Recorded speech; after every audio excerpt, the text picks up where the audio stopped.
Hey guys, I'm Lee from Lee Likes Music, the place to make music more meaningful. And in today's video, we're going to take a look at Shamir's newest album, which is called Revelations. So that's coming up. So Shamir is an artist that comes from Las Vegas, US. He very early started to play the guitar. He experimented with rock music, but he eventually got into R&B. He released his first official full-length album back in 2015. It was called Ratchet, and that featured more of an electro-pop dance type of music. And then you have Hope, which is another full-length album that I think he self-released it on SoundCloud, I think, and that was more lo-fi rock type of stuff. And then you have Revelations that we're going to talk about today, which also expands more on that rock, lo-fi, indie rock style. Without any further ado, let's just jump right into the first song. The first track is called Games, and Shamir's vocals become very nasal during this track. That is something that you'll immediately hear in some of the segments on here. It sounds like he's struggling to reach some of those high notes, and despite of the fact that in the lyricism he is trying to reflect on this relationship that he is struggling with, I really can't concentrate on anything else other than his vocals because they're cracking up. They are, really distracting in a bad way. I really enjoy the instrumentals, but the leaf-thin performance by Shamir here is...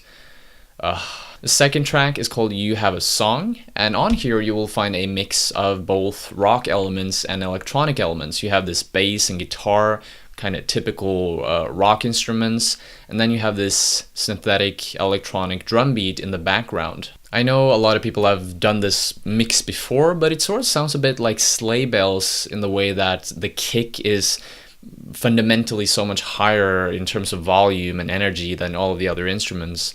So yeah, just really hinted towards sleigh bells. And the fact that all of the instruments are not mixed together in the perfect sort of way, in the optimal way, makes it sound very rough. It sounds quite homemade, to be honest. Although Shamir's vocal performance here is a tad better compared to the previous song, Games, it still sounds very out of touch with what is happening instrumentally. The third track is called 90s Kids. 90s Kids! Again, there's something... I'm having this issue with Shamir's vocals. They just sound so insanely sharp on this track. Why is the mastering and the mixing so various in terms of the quality from song to song? Throughout the song, you also have these samples of snares that sound very, very flat and out of touch with everything else that is going on in the soundscape.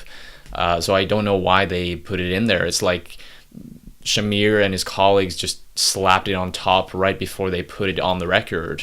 I don't know. Fourth track is called Her Story, and by this point I get that Shamir really wants to create sort of a homemade lo-fi theme throughout the whole album, and that is okay. That is something that can work for a lot of artists. But I always get the feeling that this indie rock thing that he's doing here, this lo-fi thing, is not something that is suitable for his voice, because especially on this track, Her Story, he is reaching for these really high notes and his voice just becomes very screechy and it's not nice to listen to. Shamir really doesn't have the widest range when it comes to his singing, and you can really feel the edges of his range on the song, and for some artists that can work. Some artists make their vulnerability, their sore parts, into something that makes them more authentic, but in terms of what Shamir is doing here, it really doesn't work out in that way. Track number 5 is called Blooming, and I have to say that all of the melodies, everything that is going on in the song sounds like it's taken straight out of a rock music textbook or something. So generic. It's so generic. I mean, listen to the lyrics. I left my baby. Made me go crazy. How the heck? I left my baby. Made me go crazy. But now it's gotta go. I'm not buying that. I mean, it might be real, but it sounds so used. It's used over and over again in so many songs, and it just goes on and on throughout the lyrics here. Track number 6 is called Cloudy, and what I realized at this point is that Shamir's vocals actually remind me a little bit of Sam Smith's vocals, although I think that Sam Smith's vocals are a bit better. He has a better vocalist in general, although I'm not judging. This might be a prejudice stand for me because I really haven't listened to the full discography of either Sam Smith or Shamir, but I just found a link there, a similarity between their voices. Cloudy is a song that is drifting a lot. What I'm looking for in a good song is something unique in each and every segment of the song. I want to have an emotional movement for every single part of the song, from verse to chorus to after chorus. I want there to be some type of change that is novel yet familiar. But the transition in Cloudy is the exact opposite of that. It's so dry, it's so flat, you don't even notice that the song is going from verse to chorus almost. Track number 7, and yes, I know that I'm moving very fast throughout this album here, but I really don't have that much to say about the songs here. I mean, all of the songs have the same style. It's a very conformed album, which can be a good thing, but you know, most of the material here is very subpar, so I'm basically talking about the same things over and over almost. But anyways, the 7th track, it's called Float. And I actually found one positive thing about the song. I love the snare, the 80s inspired snare that suddenly comes in during the verse.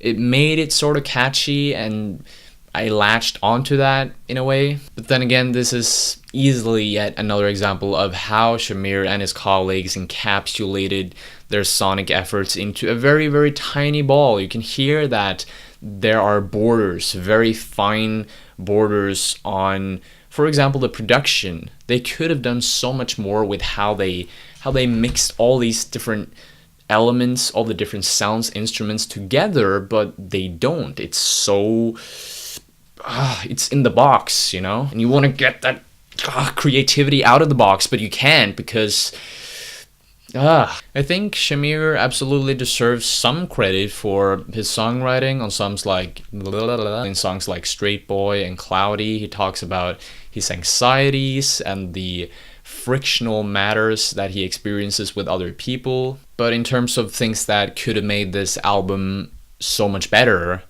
there is such a huge list that I can't give this album a positive or even a mediocre score. The melodies are not that interesting. The production is not good at all. His singing is not fitting for this style. Yeah, it's all inside this little box that I want to just crack open and, you know. I really enjoyed his 2015 effort, Ratchet, or I didn't really enjoy it, but I enjoyed it quite a bit more than this, so maybe you want to check that out. I thought that was more fitting for Shamir. This pop, dance, disco inspired style was actually something that made his vocals sound applicable to the soundscape. So maybe you want to check that out. I don't know. I'm most likely not gonna listen to this album, Revelations by Shamir, maybe ever again. I'm gonna give this album a score of 3 out of 10. So that's it, guys. Thank you so much for watching. If you'd like to share, explore, and learn more about rock music, then I highly suggest you click the red subscribe button below. Also, make sure you hit that bell icon beside the subscribe button, because in that way, you'll always get notified when I upload new videos to this beautiful place right here. Thank you for watching. Hope to see you later. Bye.